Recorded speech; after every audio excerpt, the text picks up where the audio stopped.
రాజకీయాల్లో ఒక ఆశయం కోసం వచ్చాడు. 2014 నాకు బాగా జ్ఞాపకం.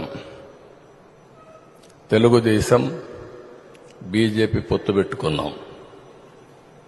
పొత్తు పెట్టుకున్న సందర్భంలో పోటీ చేయకుండా ఎన్డీఏ గెలవాలి, ఇప్పుడు నేను పోటీ చేస్తే ప్రభుత్వ వ్యతిరేక ఓటు చీలుతుంది కాబట్టి చీలకూడదని నిర్ణయం తీసుకుని ఆ రోజు పోటీ చేయకుండా అందరి అభ్యర్థుల కోసం పనిచేసిన వ్యక్తి పవన్ కళ్యాణ్ గారు. నేను ఎప్పుడూ మర్చిపోలేనది.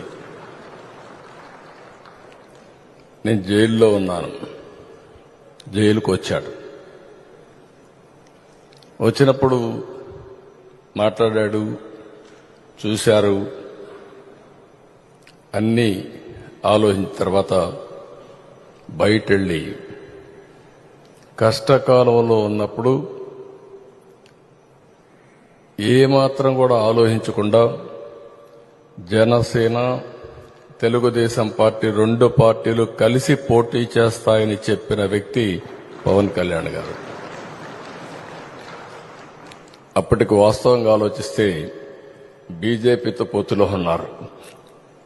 మళ్ళా అక్కడ ఒక మాట చెప్పాడు, నేను బీజేపీతో పొత్తుంది, వ్యతిరేక ఓటు చేయడానికి వీలు లేదు, కాబట్టి పొత్తు మాత్రం తెలుగుదేశంతో ఉంటుంది, బీజేపీని కూడా ఒప్పించి అలయన్స్ లేకి తెస్తామని చెప్పిన వ్యక్తి పవన్ కళ్యాణ్ గారు.